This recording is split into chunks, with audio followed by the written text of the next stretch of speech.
তো hello everyone, আজকে আমি তোমাদের সাথে একটু অন্যরকম স্টাইলের রেসিপি শেয়ার করব, যেটা তোমরা ব্রেকফাস্টে বা বিকেলে টিফিন হিসেবে ট্রাই করতে পারো। তো ফার্স্টে দেখো আমি এখানে 3-4 কাপ মতো জল দিয়ে দিলাম, তারপরে এর মধ্যে একটু তেল আর লবণ দিয়ে দিলাম।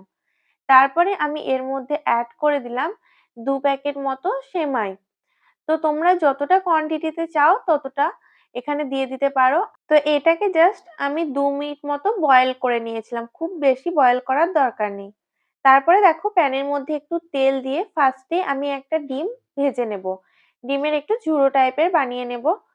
তো আমার ডিম ভাজা হয়ে গেছে, ডিমটাকে তুলে নেব। তারপরে কড়াইয়ের মধ্যে আবার একটু তেল দিয়ে ছোট ছোট করে রসুনগুলোকে কেটে রেখেছিলাম ওটাই দিয়ে হালকা একটু ভেজে নেওয়ার পরে এর মধ্যে আমি দুটো মিডিয়াম সাইজের পেঁয়াজকে একটু লম্বা লম্বা করে কেটে রেখেছিলাম সেটাকে এর মধ্যে অ্যাড করে দিলাম, সাথে 4-5টা কাঁচা লঙ্কা কুচিয়ে এর মধ্যে অ্যাড করে দিলাম। তোমরা যদি বেশি ঝাল চাও তো ঝালের পরিমাণটা বাড়িয়ে নেবে। তারপরে আমি এর মধ্যে অ্যাড করে দিলাম দুটো মিডিয়াম সাইজের গাজর। এবার গাজরগুলোকে আমি ভালোভাবে ভেজে নেব প্রায় 2 থেকে 3 মিনিট মতো টাইম নিয়ে। তো দেখো গাজরগুলো আমার প্রায় ভাজা হয়ে গেছে। এবার আমি এর মধ্যে অ্যাড করে দিলাম বিনস। এখানে আমি 1.5 কাপ মতো বিনস অ্যাড করে দিয়েছি। তো বিনসটাকেও ভালোভাবে আমি ভেজে নেব। তারপরে আমি এর মধ্যে অ্যাড করে দিচ্ছি 1 চামচ মতো লবণ। তোমরা তোমাদের স্বাদ অনুযায়ী লবণটা অ্যাড করে দেবে।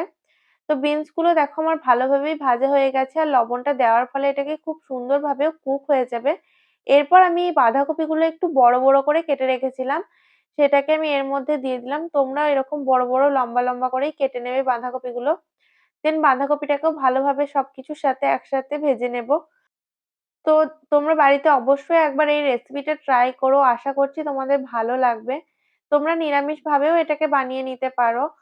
তো দেখো বাঁধাকপিটা আমার প্রায় ভাজা হয়ে গেছে। এবার আমি একে একে এর মধ্যে সসগুলো অ্যাড করে দেব।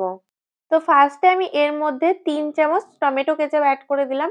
টমেটো কেচাপটা আমার একটু বেশিই পছন্দ সেই জন্য। তারপরে এর মধ্যে আমি 1 চামচ গ্রিন চিলি সস, 1 চামচ রেড চিলি সস আর 1 চামচ শেজওয়ান সস আর 1/2 চামচ সোয়া সস অ্যাড করে দিলাম। তো এটাকে ভালোভাবে এবার আমি মিক্স করে নেব। দেন এটাকে আমি 30 সেকেন্ড মতো সবকিছুর সাথে নেড়ে নেব। দেন আমি এর মধ্যে যে সামাইগুলোকে সিদ্ধ করে রেখেছিলাম এটাই এর মধ্যে অ্যাড করে দেব। দেন এবার এটাকে খুব সাবধানে হালকা হাতে ভালোভাবে মিক্স করে নিতে হবে।